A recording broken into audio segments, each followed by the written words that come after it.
வணக்கங்க. இந்த உலகத்திலேயே ஒரு தாங்க முடியாத ஒரு வலிய ஒரு மனுஷனுக்கு தர முடியும் அப்டின்னா, அது அன்புக்குரியவர்களுடைய இழப்பு தான்.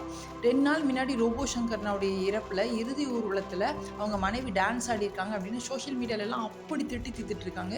எப்படி இந்த நேரத்துலலாம் இப்படி யோசிக்கிறீங்க? அவங்க சந்தோஷமா ஆடியிருப்பாங்க அப்படின்னு. ஒண்ணு புரிஞ்சுக்கோங்க. ஒரு ரொம்ப நமக்கு நெருக்கமானவங்க இறந்துட்டாங்க அப்டின்னா, பிசிக்கலி பிரசன்ட், மென்டலி ஆப்சென்ட் அப்படிங்கிற ஸ்டேஜ்ல இருப்பாங்க. அவங்களுக்கு என்ன பண்றாங்க அப்படிங்கிறதே அவங்களுக்கு தெரியாது. அதாவது ஒண்ணு அவங்க அழுதரணும், இல்ல ஏதாவது அவங்க பண்ணி வெளிய வந்துரணும். அப்படியே அமைதியா இருந்தாங்க அப்படின்னா, அவங்கனால அது தாங்க முடியாது. அது கிட்டத்தட்ட ஒரு சைக்காலஜிக்கல் ப்ராப்ளம்ஸ் அவங்களுக்கு கிரியேட் பண்ணிடும். அதே மாரி இந்த டான்ஸ் அப்படிங்கிறது அந்த குடும்பத்துக்கு ரொம்ப பிடிச்ச விஷயம். அதுக்காக கூட அவங்க பண்ணியிருக்கலாம்.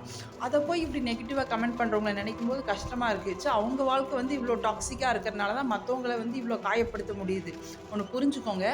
ஒரு மீளா துயரத்தில இருக்கிற மனுஷங்கள போய் நம்ம மேலும் மேலும் காயப்படுத்தி, மேலும் பழி சொல்றது வந்து திரும்ப நமக்கு வர்றது ரொம்ப நாள் ஆகாது. அவங்க நல்ல மனநிலையில இல்லாதனால தான் இந்த மாரி மத்தவங்கள ஈஸியா குறை சொல்லிட்டு இருக்காங்க அப்படின்னு.